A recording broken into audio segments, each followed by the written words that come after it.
أعوذ بالله السميع العليم من الشيطان الرجيم أعوذ بالله السميع العليم من الشيطان الرجيم من همزه من همزه ونفخه ونفخه ونفثه.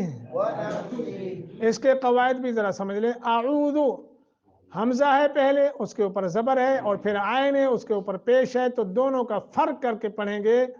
اعوذ اعوذ، سمجھ آ رہی ہے جی؟ حمزہ اور عین، اور ذال کے اوپر کیا ہے؟ پیش ہے، یعنی زمہ ہے. ذال کا مخرج بھی ادا کرنا ہے. باللہ، لفظ سے اللہ کو باریک کرنا ہے، یاد رکھنا. الرحمہ، ہا ہے السمیع، ہا ہے. السمیع العین ہے، حمزہ نہیں ہے. السمیع العلیم کر کے پڑھیں گے، عین کا مخرج ادا کریں گے. من الشیطان، شیء کو نرمی کے ساتھ پڑھیں گے. تا کو موٹا کر کے پڑھیں گے. الرجیم، را کو موٹا. الرجیم. من، نون ساکن بعد حمزہ ہے حروف حلق میں، تو یہاں لمبا نہیں. من حمزے ہی، ہم ہا ہدئی ہے سینے کی طرف سے. ونفخ، خا کو موٹا. ونفثا. ڈاکٹر صاحب یہ کون من حمزے کا معنی انہوں نے کیا لکھا ہے کاٹ والوں نے؟ اور ونفخی، اور ونفث تھوکنے سے. اب یاد رکھنا، من حمزے ہی کا معنی تو ٹھیک ہے اس کے وسوس سے. ونفخ ہی کا بعض علماء یا مفسرین نے لکھا ہے ونفخی کا معنی اس کے تکبر سے. کیا معنی؟ اس کے تکبر سے. اور ونفخ تکبر یا پھونکنے سے کا معنی لکھا ہے. ونفخی اس کے تکبر سے، ونفس ہی اس کا معنی لکھا ہے اس کے پھونکنوں سے، یعنی اس کے جادو سے. ٹھیک ہے، یہ معنی بھی کیا ہے، لیکن ہم نے کاٹ والا یاد کرنا ہے.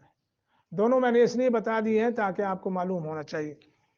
جی، اعوذ باللہ السمیع العلیم من الشیطان الرجیم. جی پڑھیں. أعوذ بالله السميع العليم من الشيطان الرجيم من همزه من همزه ونفخه ونفخه ونفثه. ونفسه. اعوذ باللہ، میں پناہ مانگتا ہوں اللہ کی. السمیع العلیم، جو نہایت سننے والا، خوب جاننے والا ہے. من الشیطان، شیطان. الرجیم، مردود سے. من حمزہ ہی، اس کے وسوس سے. ونفخہ ہی، اس کے پھونکنے. ونفثہ، اور اس کے تھوکنے سے. اب یہ کاٹ آپ کے سامنے ہے، بے شک گھر لے جائیں. اس کا معنی بھی یاد کرنا ہے اور عربی عبارت بھی یاد کرنی ہے، تاکہ جب آپ نماز میں ہو عربی بھی آپ کی صحیح ہو اور معنی بھی آپ کے ازبر ہو، یاد ہو، سامنے ہو، تاکہ آپ کی نماز میں خشوع و خضوع پیدا ہو اور اللہ کی وہ جو خشیت الہی ہے وہ دل و دماغ کے اندر پیدا ہو.